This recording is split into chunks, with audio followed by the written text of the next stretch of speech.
Vampires, werewolves, ghouls, ghosts.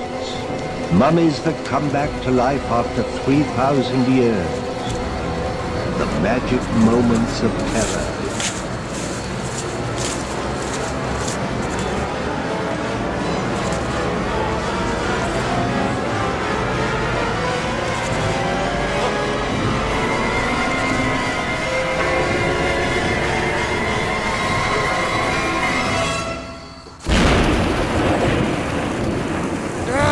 Stupid fleshies! They buried me again! Ugh. Can't believe this.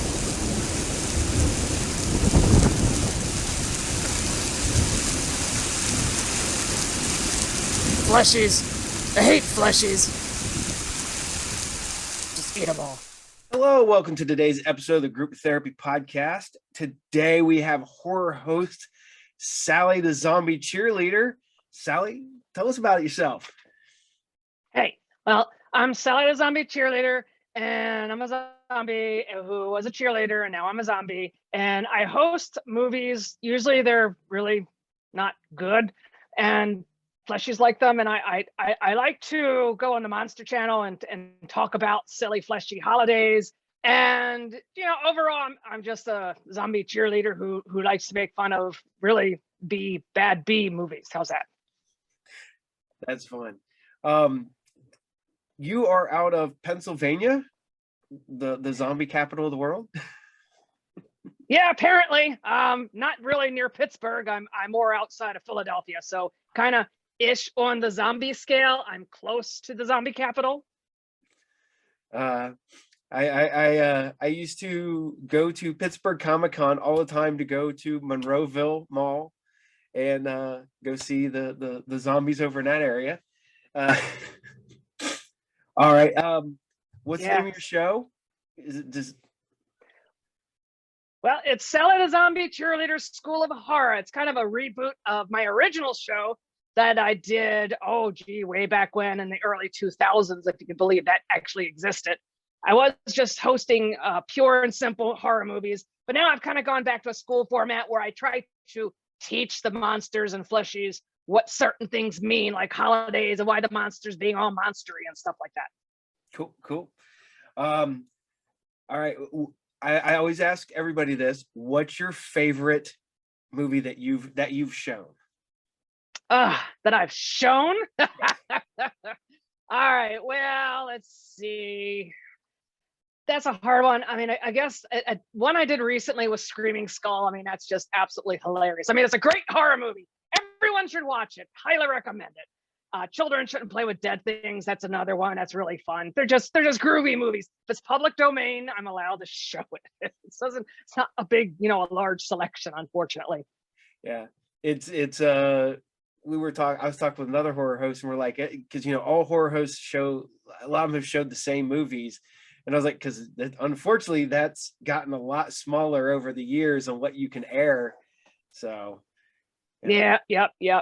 There's like everybody does. Like Boggy Creek was one that everyone showed, and then all of a sudden it went away from the public domain. And I love Boggy Creek, and now you can't show it.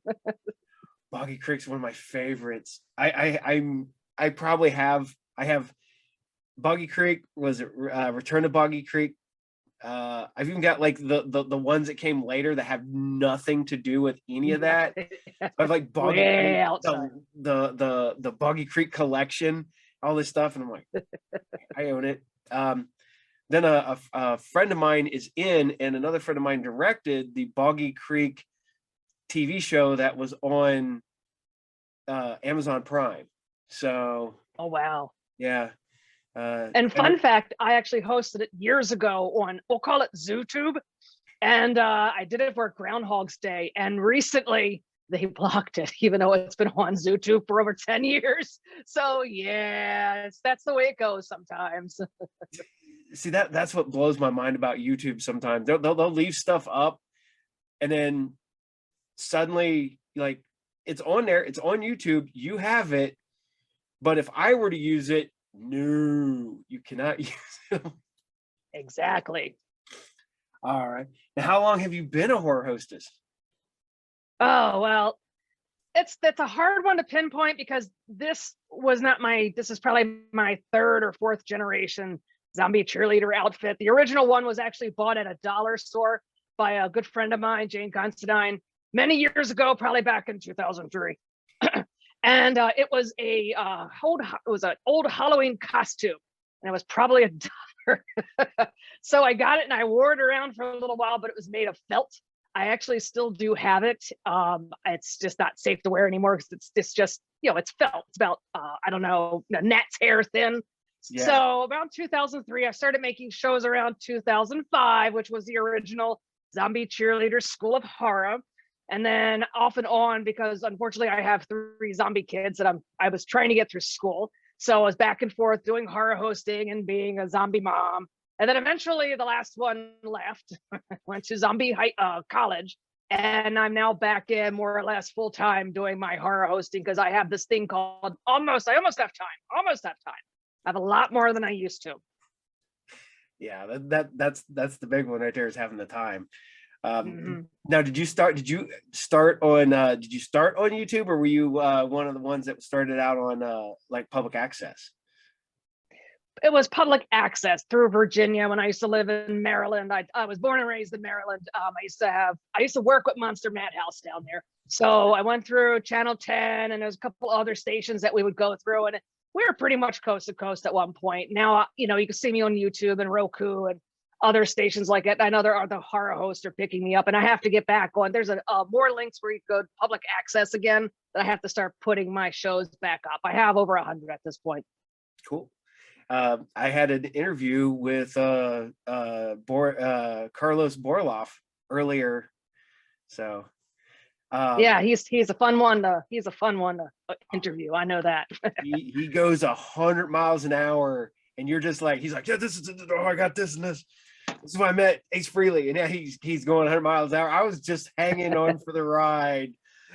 Hang on for dear life. Yep. Oh man, he was 100 mile an hour all over his warehouse / studio, and I was, like I said, I was hanging in there, but it was a good ride. So I got a lair, so you can see some of it here. That's where I'm at currently, in my lair. No heat lair. No heat, because it's built in 1888. No heat stone lair. Yeah. I know people are like, why are you so poofy? Well, let's see. If it's filmed between January and March, I have what's called layers, because I'm wearing a dress and it's stone and cement. And it's cold. And plus I have to turn the heat off because the machine's right behind me. So unless you want to hear, now there's no heat in the house and it's already cold. So layers. That's what I got to do. Every time, because there's the heater right there, and it heats this little area, because mine is the basement of the house. And when I interview, go turn it off. So if not, you just hear the brrr through the whole entire episode. Exactly. Now I asked this to everybody. Did you have any people that you looked up to? I mean, it was Elvira or Zachary or anything like that. Well, mine was more, since I'm more south of the border, as it were. Mine's Count Gordeval. I love Zachary. I was pretty good friends with him until he passed a few years ago. I've met with him a few times. He absolutely loved my character. He thought it was the best thing in the world. It was great. I miss him dearly. Count Gordeval is currently sunning himself as a vampire should in Florida. So I worked with him a bunch of times, and I already told him if I ever relocate down there, I'll be working with him again. He was what I grew up with as a child. I thought he was a fantastic horror host. I did know of Zachary. I did watch a little bit of Elvira later. I think she was pushing it towards what the 80s, mid 80s, 90s kind of era. Count Gore was 70s when I was a little zombie child thing, whatever you want to call it. I don't want to talk too much about when I was around, because then they go, she's what old? So anyway, yeah, he was my, I would say, almost like a mentor. I still talk to him to this day. He's a good guy. Yeah. So I grew up with horror hosts, and our horror host locally was Dr. Creep. And Dr. Creep was I ended up becoming like I wouldn't say friends, but pretty good acquaintances with him because his producer was the producer on my old show when it was public access, and we just sort of met through that, and that was pretty cool for me because I grew up on shock theater like a lot of people, and when you kind of get to meet these people, you're like, oh, that's Dr. Creep, or Yeah. the what I really like now is that there is just a huge influx of horror hosts all over the United States. And when I was younger, I thought that was gonna be a lost art by this time, because I Yeah. was like, because the 80s was seeing the end of it. You had a few of them like your Elvira's and stuff like that that were more nationwide and more accessible. But then all of a sudden, in the early 2000s, it was like, no, they're still everywhere. And I was like, oh, so I started like searching out people and going to conventions and getting VHS tapes with back VHS tapes. When you have to tell me how old I am. You'd get a VHS tape like this guy over here, this one over here, and then it got to DVDs and then YouTube, and now I go to conventions and there's horror hosts all over, and it's so cool that's come back, and I am a huge fan. I watch a lot of it. I don't get to watch as many people as I want because there's just so many now. Yeah, there is. And well, it's the advent of technology. Yes. I just bought a Canon Pixel. I don't know if you've seen it. It's about this big. I've got you, it's up in a box, and it's AI. So I can actually have a camera now that can follow me without anyone touching buttons as I'm recording, and I can't wait to use that. I'm one of the first 500 people to get that, by the way. So Sally's super excited. Wow. But I laid low from horror hosting for a bunch of years because my last one went to college about 2-ish years ago. So by the time I finished with her and then caught up with all of the other little projects around the house, like ripping out the bathroom or something like that, because my house is old, and getting things settled, I kind of started getting back into horror hosting again, because people are like, hey, where's Sally, blah blah blah. And so I started putting stuff up again, and so I'm thinking about rebooting my School of Horror. And then I had this wave of do it, and it's kind of, you open your computer and you go, there's so many people. And I didn't realize that my fan base, if anything, it's grown since I've had a fan base. And I'm shocked at how many people really appreciate the genre. I am. And I've met so many new horror hosts over just the last year. I mean, there's Jackie Blood that doesn't live too far from me, and we're going to start collaborating. And I've talked, there's so many other horror hosts out there. I can ramble on and on about this. And I was a huge fan and very good friend of Dr. Creep. I miss him dearly. I used to go out to Ohio all the time when I had more time. I don't have the time to scooch out there. But we've got cons in New Jersey and Pennsylvania. There's so much here. It's almost no point, unless it's like a horror hound where I know all my other horror hosts are going to be there. There's no point in going anywhere else, because I'd rather hang with my horror hosts and hang here with my local peeps, Oh yeah. Yeah. It's like I said, I went to, the first big year I went to Horror Hound, and it was like they had a room of nothing but horror hosts, and I'm like, okay, this is so cool. And I end up buying a bunch of DVDs well, this is gonna tell you how old I was. When I first started finding out about horror hosts in other areas, I started doing tape trading, and and people were like, what's tape trading? Well, you took a VHS tape, and if you were lucky, you would get it. So mail it out. I remember that. They traded us around to other television stations. That's how we got around back then. Yep. Oh yeah. Now, did you ever find out that you were on in some market that you had no clue because of somebody's getting your tapes out? Yes. There are places in California and in the Midwest. I'm like, I'm where? But now it's at your fingertips. There's actually a conglomeration of public access where you can upload your shows, and then any public access can get your show now. And I have to, that was passed along to me, and I have to start uploading to that. So now I can get back coast to coast again. But yeah, I'll have another horror host that might be in Texas or California or something going, yeah, we showed your show. How's that? Are you okay with that? I'm like, yeah, fine. I don't care. But if I'm on Roku, I'm all over the place anyway. So yeah, you're on the Monster Channel, which I love, because I own a comic book store, and there's days where I just put on the Monster Channel and let it run on the TV behind me, and because especially some of the younger guys, and I say kids, I mean they're in their 20s and 30s and stuff, and they're like, they have never witnessed the horror host, and now these guys are like, that's pretty cool. Did they come in? I was like, yeah. It was like, they'll talk about the movies or the actors and stuff like that. They'll just have little bits and skits and whatnot, and then I'm not gonna lie, I have a little bit of ego, and so I show my own show at my show. Of course. But yeah, I mean, I just spent the last weekend, actually yesterday, spending Bone Jangler's birthday was a couple days ago. So we had kind of like a birthday celebration on the Monster channel. So I pretty much lived in the chat room Friday and Saturday because it was just, it's fun. And I know everyone there, and I've known everyone there for good grief over almost 20 years now. So it's a big family. We all know each other. We all love each other, respect each other. So yeah, that's really cool. Okay. Here's the two things I've asked of all the horror hosts. Money's no object. What movie are you getting to air? Let's see. I actually tried to think about that one. If I actually had to pay for a movie to show, I don't want to go for the obvious one, so I'll go for one that might be a slight controversy. So I'd have to say Halloween 3. Season of the Witch. Why not? Because everyone says it has nothing to do with Halloween. Yes, it does. It's part of, they wanted it to be an anthology, has a lot to do with Sam Hain.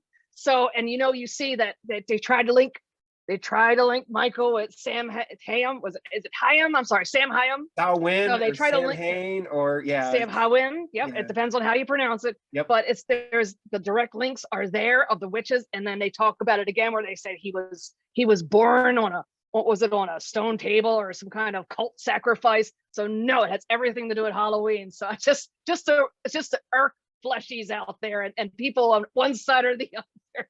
Well, me and my friends realized with Halloween Kills is now the new season of the witch, because it goes Halloween 1 and then Halloween 2018 and Halloween Kills, which would be the third one, and there's all the silver shamrock masks and stuff like that.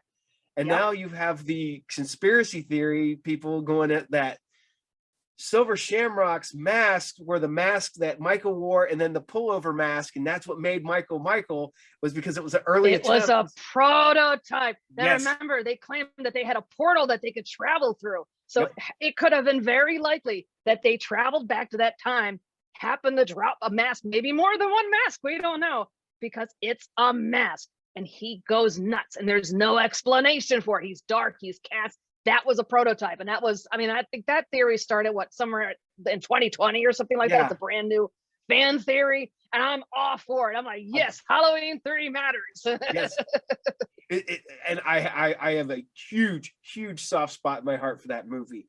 And it's funny because every year at Halloween time, I put on Halloween movies, horror movies and stuff like that at the shop. And that's one I air every year, and it's literally on the TV behind me. And people are like, "What? I don't like that when everyone's no." I'm like, "Did you ever watch it? Watch it as an movie." Yes, because it didn't have Michael Myers. Fans were confused because they loved Michael Myers. So when Halloween 3 came out, their expectations were that Michael would be there. So people weren't necessarily pissed because they didn't like the movie. They were pissed because it didn't have Michael. And that's a difference between the movie is actually well written. There's a good story and plot there. But because it didn't have Michael, people wrote it off. They didn't care. But the cult following since then, it's only taken, a couple of decades for people to actually watch the film and go, this is good. It's not just that happy. It's actually good. There's plot and good actors there. Wow, who knew? Oh, and I tell you what, that has one of the deaths in that movie that makes my head hurt, is where that guy grabs that guy and breaks that right there. And I was like, every time I watch that, I've watched this movie 50 times. That makes my head hurt every time. That's right. And towards the early part on the hospital wall, what's written on the wall? Think about it.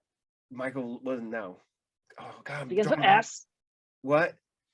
It begins with S. It's actually very early on the film. I don't think a lot of people catch. They actually write Sam Hyam on the wall. It's Yeah. actually written. Go back and look at it if you remember. It's early on. There's instantly the connection with the witches and Halloween and the original pagan rites, which you get through the other Halloween movies we don't necessarily talk about, that do reference it, and where Michael came from. He was the spawn, and where they took it to weird angles and all that stuff. So yeah, it's what, all that fun stuff. yeah. It's all related. It's all, I know. We don't talk about that. So Hey, no matter what happens with Halloween, at least Halloween sort of has a continuity compared to like Texas Chainsaw Massacre. Yeah, I mean, they bounced right back to the original 1974, and I appreciate that. I like the continuation, but it does it's a little scattered, as it were. I do like Leatherface. I do love Texas Chainsaw Massacre. I have to admit it. I'm a fan of the original. I've seen the new one. I like it. I have not watched that yet. It's a good character and a good franchise, but they go where they go. You know how it is. I'm a big fan, and it's funny because my 22-year-old son loves Chainsaw 2, the original, the dark comedy, and we still will laugh and it just oh my god, and to know full well that there is a Chop Top movie, a full finished movie that we will never see, is just hurts my heart that we do not get that. That's sad. Yeah, but it's hard. I mean, I love Leatherface. I love the character. I like how it's evolving.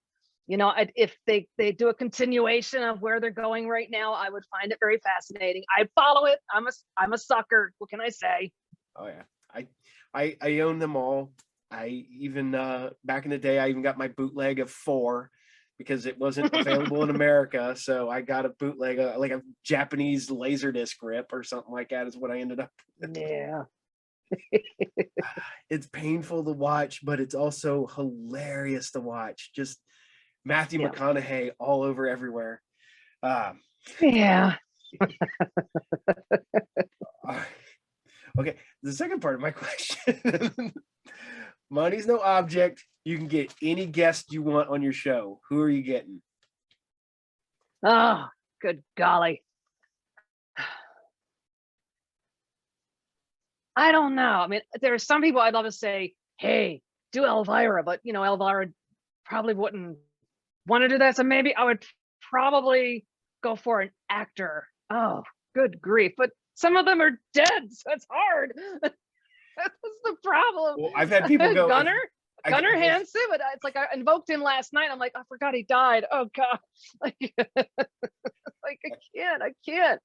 So good golly, but that's a hard one. That really is. I'd have to ponder that one for a while, because there's so many. Like I said, most of the ones that would come right to my mouth are unfortunately dead. So like Bela or something. Yeah. So it's a hard one. I think the last one I did, one of the last ones, their answer was, they're like, money's no object, time's no object, whatever. And they're like, if I could get anybody, Vincent Price, I would love to Vincent Price if he was still on. See, that's what I would probably knee jerk say Vincent Price as well. It would be that or Bela or Boris Karloff. And again, it's like, yeah, if we could reanimate these creatures, that's where I would go, unfortunately, because I would talk Vincent Price's ear off. No problem. You talk about Gunnar Hanson. When I did this show years ago, it started as a public access show, and one of my last interviews I did before my show I moved and was out of that area, was Gunnar Hanson. And oh my god, such a nice guy. It's so funny to see him as Leatherface and see him in all these horror movies and stuff, and then he's just this like big grandpa that just is so super friendly. You're just like, man. I even asked him. I know, and I've met him, and I have his autograph, and I've talked to him before, and he's super sweet. Oh my god, hello. I was like, oh. Well, it was one of the ones where you were just like, how did somebody decide that because he's I don't think he's just a big guy, and he's just, I was like, but you don't have you don't even seem like you have an angry bone in your body. It's the mask. I'm telling you, he fit the bill. He was agile. He was fit. He was a very big guy. And you put that mask on, and I'm telling you, you get into the moment, you become that character, and you're behind a mask. So it's I don't want to say it's easy, but it's this, you take on this second personality. And kind of like when you, if say putting makeup on, you become this creature. So I can easily see someone going, "Oh, I have three grandchildren." Okay, going, it's, you become the boogeyman. But it's nice. You take the boogeyman, you hang him up on a shelf, and that's it. So you don't have to be the boogeyman. No, because you always hear about these like big time actors who are like, I lived in the role, I became that person. I'm like, I've met Gunnar Hanson and Doug Bradley and Kane Hodder and all these guys, and they're just like, yeah, I'm just going to go home when I'm done. It's like, yeah, Tony Todd's like, yeah, it's a thing. It's and see, that's one thing I miss is since horror conventions have gotten a lot more like tied down, and especially any conventions. I've been doing this so long that back when the day when you would just go to the hotel bar and just hang out with everybody, and those days are long gone. Yeah. Like you would go there and you see Reggie Bannister sitting down and you're like, oh, hey, can I sit here? And he'd sit there and spend 3-4 hours talking to him. I miss those days that you don't get to do that anymore. Or say a Sid Haig would do that. Oh my God. We had that was a long time ago. Me and my wife were sitting there talking to Ted Raimi forever at a convention. And he was just a blast. And he was talking about everything, not even remotely talking about family and travel and stuff, like not even really talking about movies. And we're just like, okay, cool, we'll just sit here and listen. Exactly. Oh my God. On the convention, I went way off topic. Okay. You do the local conventions and the horror hounds and stuff. Now, did you get hit hard during the lockdown and stuff like that, or did you just kind of double down on working on your other stuff? Well, everyone's talking about it. Oh, COVID changed my life. What I do for a living, I'm actually considered emergency personnel. So I never stopped working. I was going to work. The roads were empty. No one was there. And I just driving along going, I've got my note in the car. If I get pulled over, it says I'm important personnel. La, da, da, da, da, da. So yeah, I never stopped. I never stopped at all. Didn't even notice what pandemic didn't get. I've been very lucky that we haven't been ill. Although I think I did wind up getting Omicron when I was doing a double taping of Killer Driller and the Santa Claus special that I did, because I was not fit. My daughter came in to visit and I felt sick for a couple days afterwards, and it was really intense, but then it went away. So I'm like, I'm not sure if that's it. Maybe it's because it's mild. I'm not sure, but I don't know. So, it was okay. It was okay. Yeah. See, I got my wife was the same way. She's works in the medical field, so she never once stopped. I technically own my own comic book store, which they shut me down. I wasn't allowed to be open, but literally I'm in there on, packing up stuff to ship off to everybody, making deliveries. I never really stopped. But that's when I kind of doubled down and brought my show back. Because I was down, and then all of a sudden I'm like, you know what? I think I want to bring it back. Because it's just me and my kids hanging out at the house most of the day. Exactly. And because at times I'd be traveling or vacationing, I'm like, well, I'll just do some shows. So I did a bunch of little PSAs and stuff like that. So you mess with it. And then I got into it again. I'm like, oh, screw it. I'll just start going full force Sally this time. So we'll see. You ever been on vacation and just been like, okay, I'm at the beach, so Sally needs to be at the beach. And then people are like, why is there a really pale cheerleader? I would love to. My stuff just because it's a process. It's hard for me. I'd have to go somewhere and do it. It takes about a half an hour, 40 minutes to get together. But yeah, I mean, if things start rolling really hard, you'll see Sally on silly places again. We used to do it back in Virginia when I was working on Monster Bad House. We just ran all over town and did stuff. It was hilarious. Oh yeah, and oh my God, like I said, I had an interview with Carlos, and if that had to be a madhouse down there if you're connected with that, because he's 1,000 miles an hour from get go. Yeah, it's hard to get a word in edgewise or anything in edgewise, but that's how he operates. He does his own thing down there. I'm doing my own thing up here. So, you know, every horror host has their own angle, which is great. You know, we all have our thing. Yeah. The I even doing my little thing. I have my little character that I have, and even though I'm lazy about it, so I just look like I got up in the morning. and I come out in my bathrobe and I sit down, and I used to have a box of cereal and stuff, make it look like I was watching TV. Now I don't even do that. See, some of the horror hosts, they'll just slap a little bit of stuff on, and I'll look at them and it's like, it takes me almost 40 minutes just to put the makeup on. It's like, it's not fair. And you can see it because some people just have that look, and they'll put a little black around their eyes and hi, and I'm like, oh, they're so good, and they only put black on their eyes. Or a hat and glasses. Like, yeah, I wish I could do that. It's not going to happen. Oh man. Sorry. Now with your with Sally, you're on the Monster Channel, and you're on YouTube. Are you on any other things? Are you on any other streaming services? You out there like on your local channel or anything like that? Not yet. I have to get back on my local channels, so I'm going to be working on that pretty darn soon. I am on Vimeo. I forgot to give you that link. That I've had that for a long time, and I'm starting to upload again on that because my main is YouTube. I do rely on the Monster Channel and the Vortex to get me out there, which is on Roku, and everyone can access that. So Instagram, of course. I just restarted my Twitter account again that I've been sitting on for a long time. Because there's so many, because I'm a one zombie band, basically. I do everything from shooting, you know, I play a zombie, and then I edit the zombie, and then I upload the zombie, and then I try to market the zombie.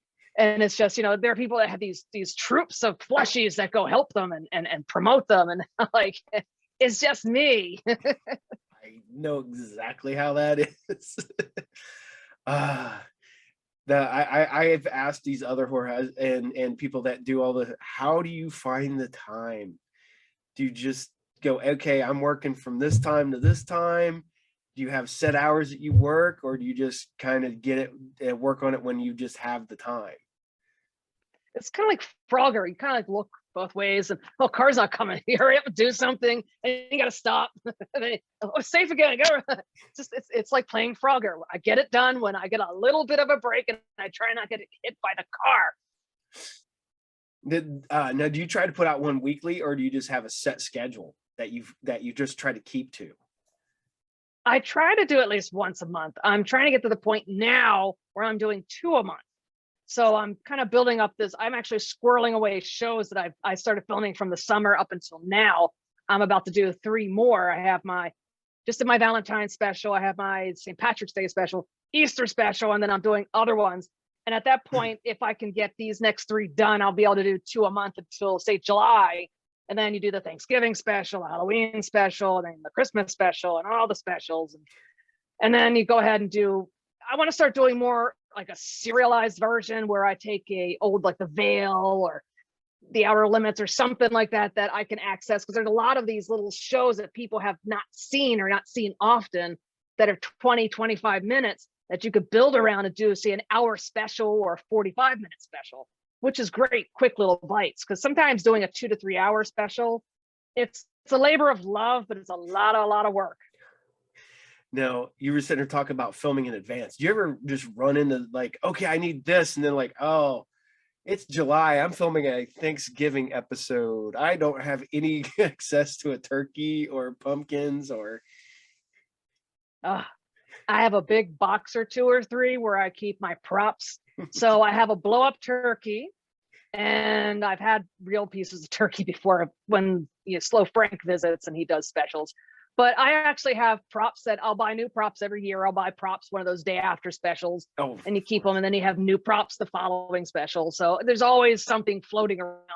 My Halloween decorations are just, just the blow molds alone are ridiculous. I have so many because I collect blow molds, but I have so many props right now. It's scary. And then people give you stuff and you find stuff and it's crazy. Do you ever go out like me? I'm a garage sale guy, and I'll hit garage sales, and I'm like, oh, I need this. This will work great for what I'm, and then somebody just, you like buy something, and somebody looks at you and like, are you on TV? Are you? Mine's hard because if I take my makeup off, people will not recognize me. So I have a great Clark Kent, and I'm trying to keep that because then I can go places and no one bothers me. But I have a lot of folks going, no, you have to show who you are. I was like, okay, eventually I will. It's fine. It's not that it's scary. It's just there are times where you just want to move around and not worry about it. But if I'm in a convention and people know me, they'll start walking up to me and then it's blown. Other people are like, oh, that's you. And that's it. It's all over. Yeah. Now have you ever had like been somewhere outside of like your normal, like the conventions or whatever, and just have somebody just kind of look at you and like they're like, do I know you or something, like, because they've seen you on TV or they've seen you on YouTube and their brain's trying to put together how they know you. You ever have that happen? Yeah, and yes, and it's a stare, and it takes me a while to figure it out because it's kind of like they'll stare. I'm like, hey, and they're like, oh, okay, I want to talk. They don't necessarily say it, but you can see it clicking in their eyes. And sometimes I'll people just stare off at me as like, how you doing? Like, do I know you? Like, you might. So you kind of mess with them, but it's just because they see this, and I don't have black hair, say for instance. So it messes with people, and I get that every now and again, and it won't be like, do I know you? It's kind of like you can see the steam coming out of their head. I had that the first time. It's happened to me relatively recently.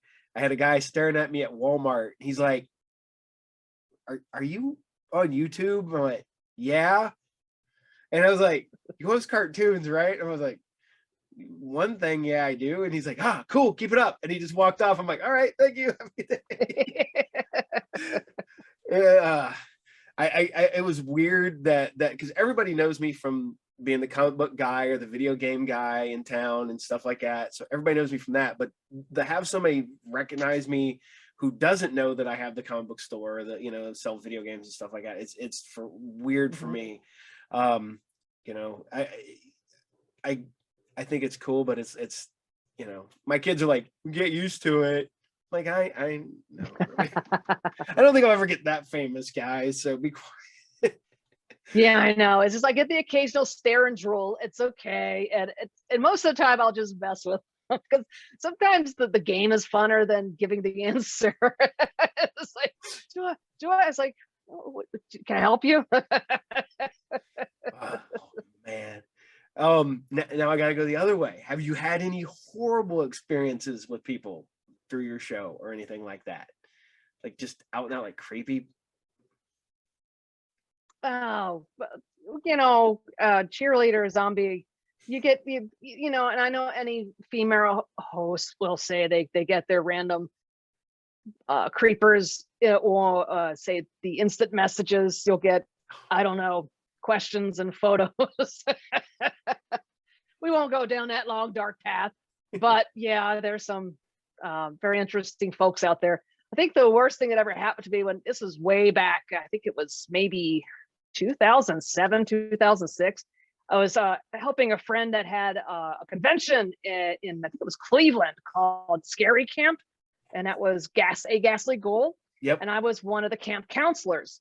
And unfortunately, a child saw me leave my hotel room.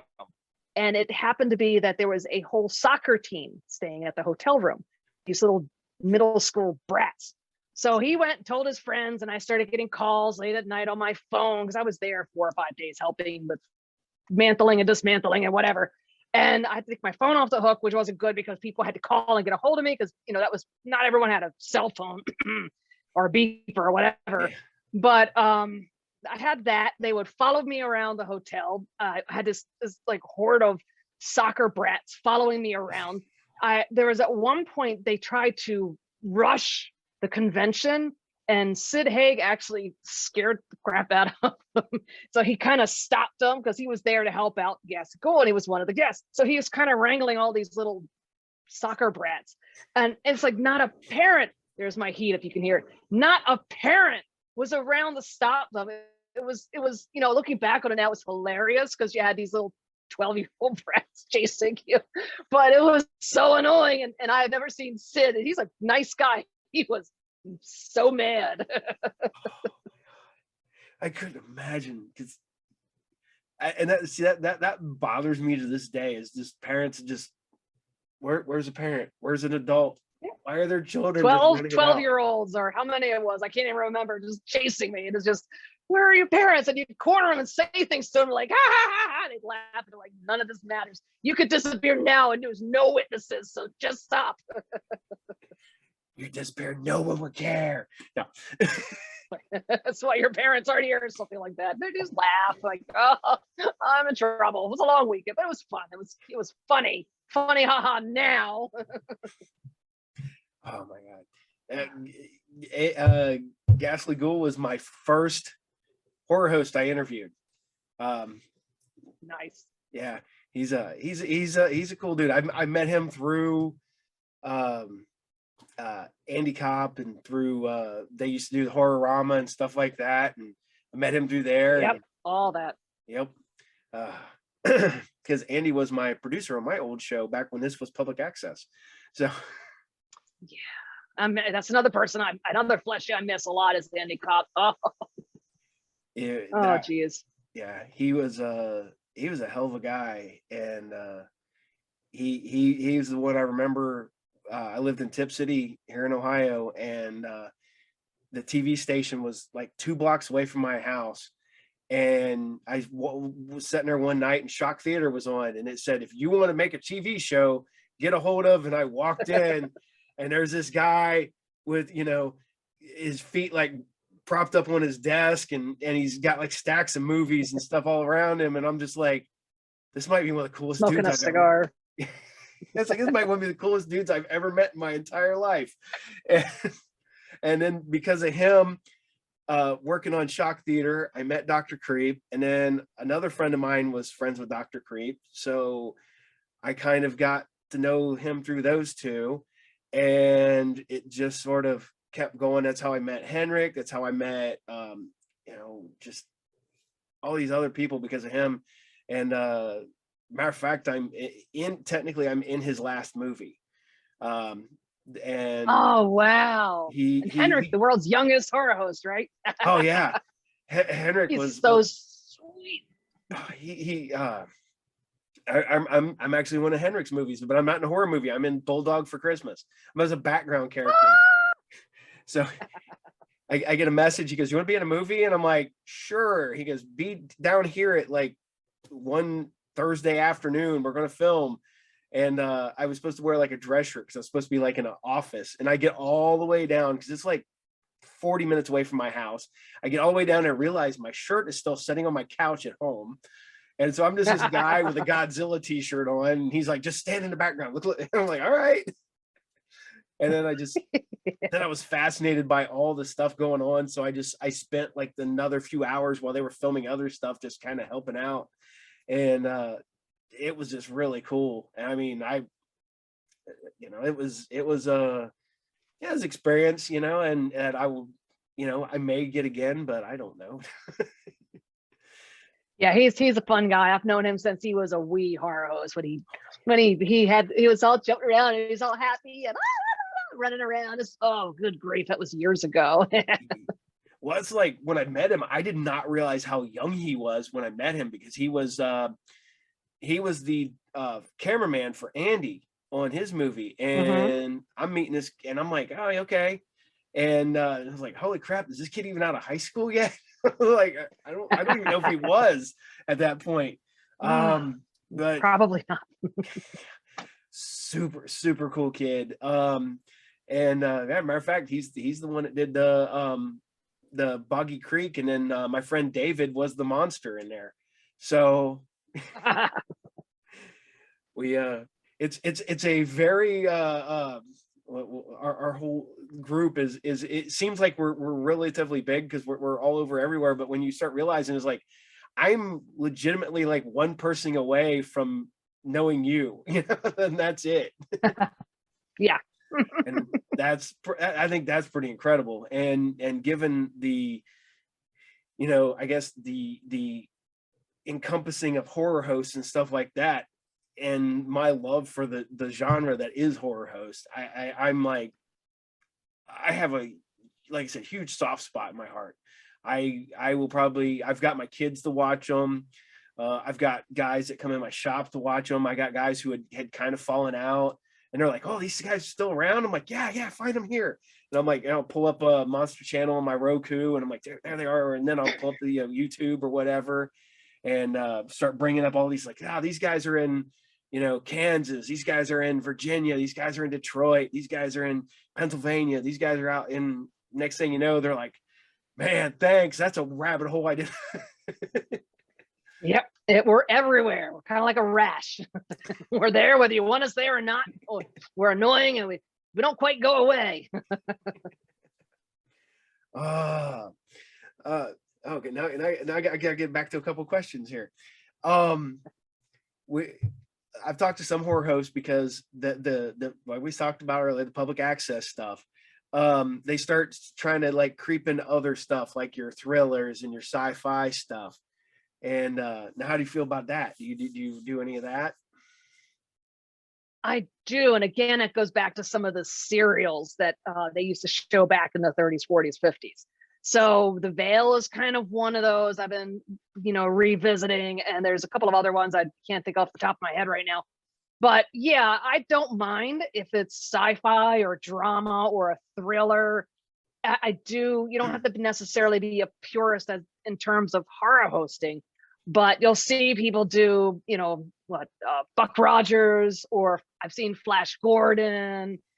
Some do Three Stooges, some do cartoons. It's all over the place. So yeah, you could be a horror host that shows cartoons. You could be a horror host that shows serials. It doesn't matter as long as you love what you love and do something special on Halloween. It's all good. Now, I've talked to some other hosts. Now, have you ever done a live Halloween episode? Oh, I did back in the day when I was with the Monster Madhouse gang. Not recently. I think the way I'm set up now, I could probably pull off one with my AI camera. So we'll see if that happens in the future. But I have a neat idea for my Halloween special, which I don't want to let out of wraps just yet. I wouldn't say no.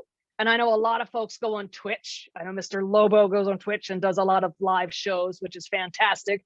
I may start, I think it's one of those things where you have to do it just to see if you can and go from there. So maybe I'll experiment with it once and see how it goes. But then you don't want to sit there and say, I want to do it and then not keep doing it because people expect. So I don't know right now with my current work schedule if I could do something once a week or once a month that's live. So we'll see. Yeah.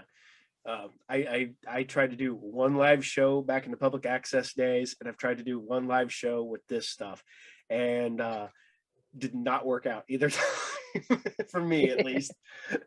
I guess if I'd had some a crew, maybe, or like you got an AI camera, that's would kick butt. Now I'm like you, I just do this all by myself. I'm a night owl, so literally I'll film stuff during the day. And then literally I'm up at like 1 o'clock in the morning, sitting on my computer, editing and doing all that fun stuff, or doing interviews, because I got some people out in California that I've done interviews for, and they're like, "Oh, can we film about 8, 9 o'clock?" And I'm like, "Yes." That's late for me. Channel 10, when we were public access in Virginia, we had a crew. We would go down to the studio, and it was almost every Friday was a live event. And it was great. You get your makeup on, you'd buy some pizza or whatever, have a little mini party. Count Gora might stop by, or Dr. Sarcophagi, and we have guests that would come over. And every Friday was live. So it's usually I don't want to say a train wreck. It was very busy because there was a lot of us on set. But it was a neat way to do live. So I'm not afraid of live. I've done it so many times. I've done shows before. I've done specials that have been in front of audiences. So it's nothing that terrifies me. Now, are your older episodes available currently, or you just have like I know some of them have a rotating, like they'll rotate one out and they'll bring another one in, they'll rotate one out, so they're you never can see like all of them all at once. I do keep them a bit. There's some on YouTube. I have to start getting them on video. I used to do that back in the day, so I have to get back in that habit again. But I'll rotate on Monster Channel where you'll usually see me. So sometimes I'll put up a vintage one. Sometimes I'll put up, and like I just did a new one, but then they'll rotate something from 10 years ago. So I try to rotate the older ones. And I have other shows that I never really uploaded anywhere that were live specials. I have a Children Shouldn't Play with Dead Things and Night of the Living Dead. Both were shot live. And I've really not uploaded either one of them. So, those are coming down the pike, which probably within the next month or two, I'll release one and just put it out there and say this was recorded live back when we were in Channel 10 in Virginia. So yeah, there's specials coming up. Okay, cool. Do you have any advice for the people out there that want to become a horror host? And there's a ton of them because there's always a new one every day. And I actually do talk to folks that will IM me and say, well, how do you do this? Find something you love, okay? Find your passion. And now you can say, well, we could show horror movies, but it could be review horror movies. It could be watching them. You could do an MSK 3000 style. You could do whatever you want. Find your passion and your love and try it out. And if you don't like it, try it again. Because I've gone through my school of horror and I've switched back and forth. You can do that too. You can, look to your idols, look to Universal Monsters, get in front of a mirror and play with clothes and costumes and makeup. Find your inner monster, see who it is, try it out, try out in front of the, just stand there in front of the mirror and do it. Because when I first started to develop this, it was in front of a mirror because you want to do a voice, but then what's that voice look like coming from your mouth? So you watch yourself, I know, oh, that works, okay. So you experiment with it. And then you can record something and send it out to other horror hosts and say, what do you think? Or just jump right out there, but don't be afraid. It's a passion. Find what you love and run with it. Now, I forgot to ask you, any of your zombie children deciding to get into the zombie business there? No, sadly not. I have Zombette, Zomboy, and Charlie the Zombie. So unfortunately, Charlie the Zombie is, he's kind of a chef, so he cooks. That's kind of funny. Zombette wants to be a electrical engineer, and Zomboy is a computer engineer. So they went all these weird fleshy ways. So unfortunately, Mama Zombie's all alone now. I have the cats. I'll have the cats on my show. That's about it. As you can see, mine's the wife's cat's back there. Yeah. My middle son is the one I would love to have on my show because me and him would have great conversations. We'd be able to do all this stuff, and he's the one that has no desire to ever step in front of a camera. My son Brandon, he loves it. He's been on some of my earlier shows, and we're going to get back to having him on here occasionally. He loves it. Then my youngest is I have 3 adult children and 1 11-year-old, and the 11-year-old just no desire to. He's in his own little area. He does his own little thing. That's how it goes. Yep. All right. I think that might be all on the questions. Now,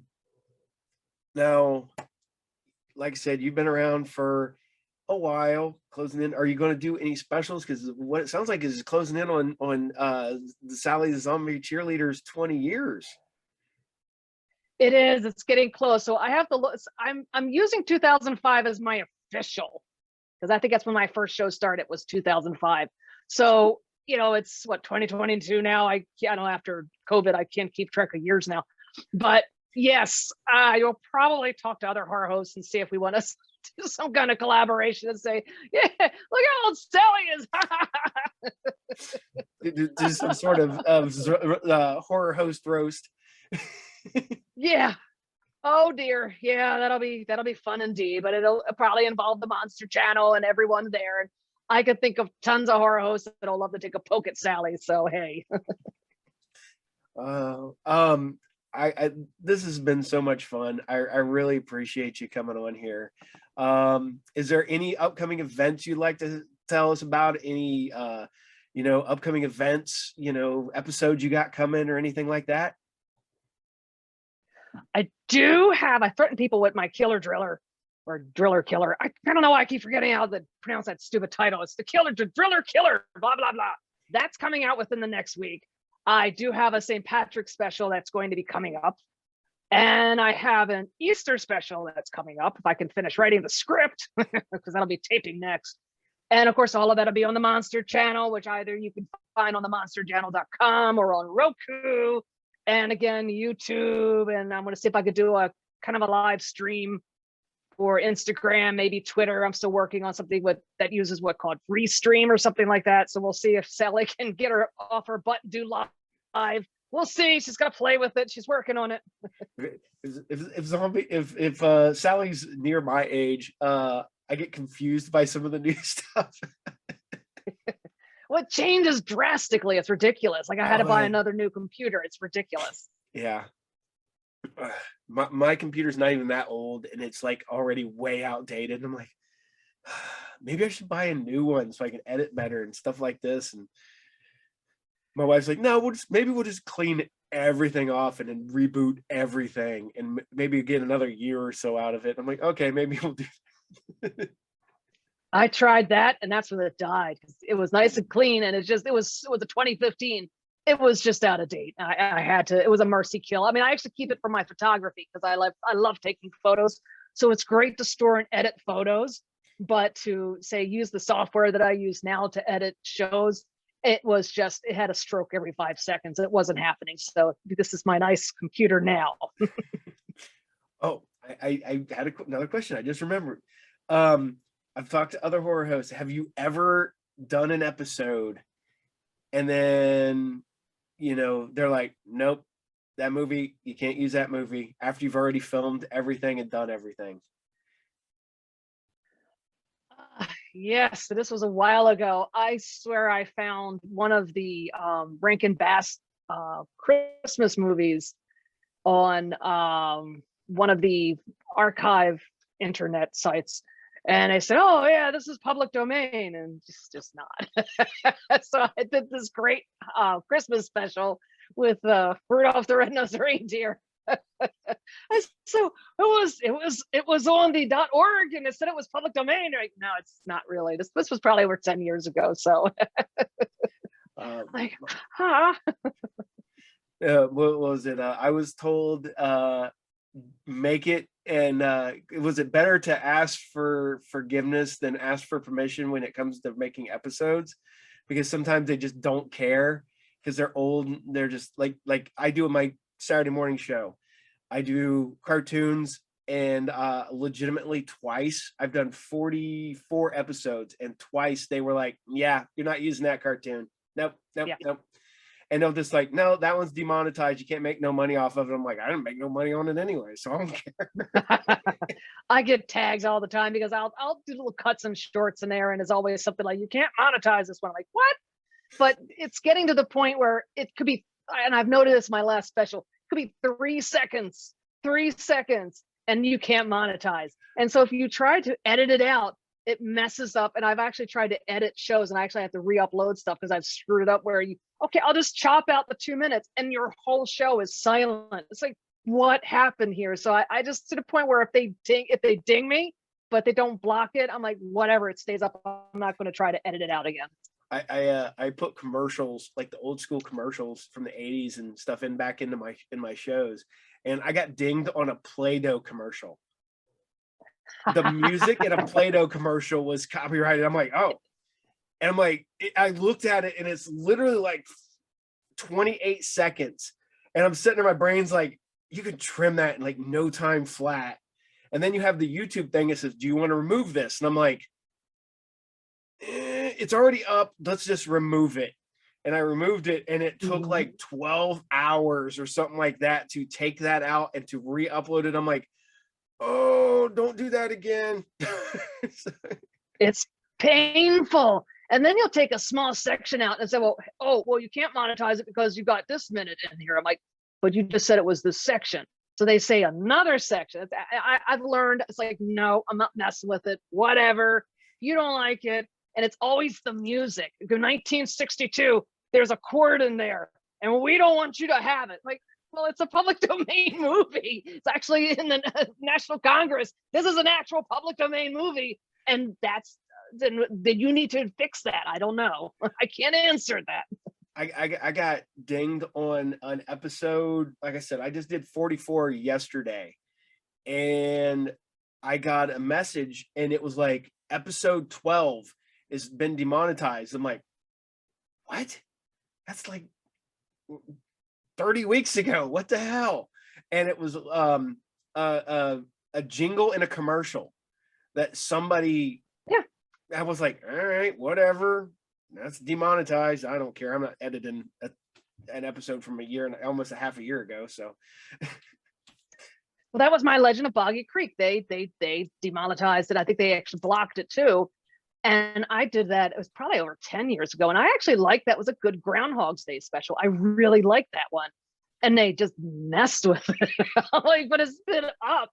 Do you not, I don't know, prorate it or something? Grandfather it in? I mean, come on.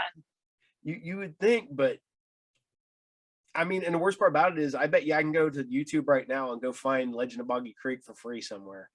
It's probably on there. Yeah. So yeah, it is. It was somebody bought the rights recently and they repackaged it. That's what's happened.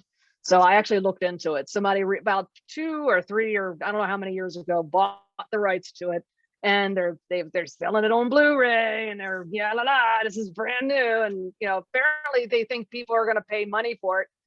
And I'm sitting there going, it's been free for years. I hope you didn't spend a lot of money on it, buddy, because I don't know if you're going to make too much. Hey, they released the Criterion Blu-ray 4K version of Night of the Living Dead. And that's been free for. Well, if you got the money to buy the rights, yeah, that's been free my entire life. Yep, that was a loophole back in the day, and of course, Yeah, everybody shows Night of the Living Dead. Yep, because it was Night of the Flesh Eaters, I believe, was the original title that the copyright was under, and Night of the Living Dead was was what it was on the film. And yeah, there's all kinds of loopholes and stuff. Oh my god. Yep. Now, do you have a favorite episode you've aired? Like, maybe not the movie, but the episode you've done. Probably, let me think. It was one, wasn't Children Shouldn't Play with Dead Things. It was another one that I did that was live. I'm trying to think. My Night of the Living Dead live was really, really fun. I'm trying to think. There was an Ed Wood movie that I did that was Plan 9 from Outer Space was another live one I did back in the day. That's another one I have to re-release that's never been uploaded. That was a hoot because we had taken was it a fishing rod, and we took 2 pie plates. It was basically swinging it around, and I think Zombette and Zomboy were both on set at the time too. So the whole gang was there. And it just had this metal pie pin flicking around. At one point, someone hits it, it goes tink. Like, yeah, that's fun. That's coming soon. And I don't think anyone's really has seen that show except when it was live. And that went coast to coast. That was really fun. Now, would you go back and redo an episode that you've already done, like a movie that you've already done? Like, maybe you've done it like back in the late 2000s, and you'd be like, nah, I want to do it now in the 2020s. Yeah, there's a couple of them where the way I script it, I think I wouldn't write it the same way.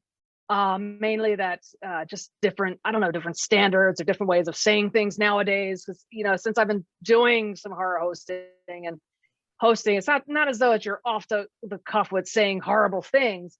It's just that the way you see things now versus the way you saw things 15 years ago, you wouldn't necessarily shape it that way. No. So I don't know. It's just, you look back at old stuff and go, yeah, I didn't write that very well. Blah. No, it's I like I said, I've watched your show. I gotta go find all of them eventually. I sit there and just set up the shop and watch horror hosts and stuff, and it's fun. I guess I do appreciate your time. I do appreciate what you do. I love horror hosts as the genre. I hope it never goes away. And I love the fact that YouTube and all these streaming channels has made it popular again. Yes. And I hope you just keep going at it. And I mean, like I said, I saw all your shows, and I have a bigger, like, I mean, I had respect for you before, but knowing that you do everything by yourself, I have so much respect for you doing that. That is, I do what I do now, and I couldn't imagine doing a full show with a script and all that stuff like that, because that's a lot. And the fact that you're able to do that and get them knocked out, that's amazing. Script. Yeah, script and light and motivation, and hey, you get on set, take 1, take 2, take 3, hiccup. Oh no. Yeah, it's a labor of love. How's that? Oh yeah, that's the one thing I hate. Like I'll be recording my show, and I got a static camera. I almost always have my drink because I get dry throat or whatever. And you'll be sitting there like doing this great monologue. You get this whole thing out. You get all this information out, like about something. And all of a sudden you're like, yeah, oh man. And then you got to go back and edit out your sneeze. Yep. And then you got to figure out where you were when you started going. That's why cutaways are your friend. I figured I'll just rotate it. Oh, or I'll do lots of breaks, because if you try to just monologue it, first off, it gets boring. So I'll try to just do a break, and doing breaks every so often, I think just it keeps the viewer more engaged. Like especially if your camera is steady and it's not moving. So you tend to get a little bored. So if you're breaking away or cutting to a clip, it just clicks on the mind of the viewer, and it's more engaging. So you try stuff like that, and it's not so bad. Yeah. And I appreciate, because like I said, I just do this, and the information you've given will go into my, file folder in my head to be used for a later date. But yeah, like I said, I appreciate it. I have just a mountain of respect for you being able to do this on your own, that you've been able to keep your character going for, like I said, closing in for 20 years. You've been able to change markets.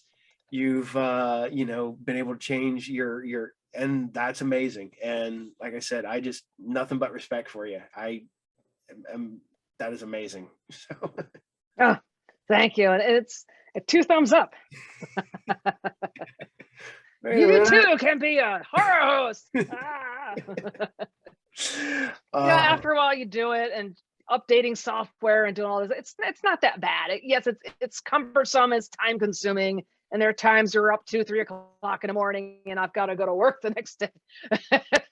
Like, I'm tired, but I have to get this done. A lot of days like that, but in the end, and you get feedback, and there's so many folks, and it's not just say in Pennsylvania or in this country, but across the world. I'll get fans. I mean, I've had them as far as I've got a lot of fans in Australia. I've got a lot of fans in Canada. I've got a lot of fans in Europe. I've got a lot of fans in Mexico. And it's shocking to hear from people, and I absolutely love it. So, as long as they're still there watching and saying, hey, that was great, I'll keep going. That's great. I know it's bad. I just remembered a question. You have your regular job.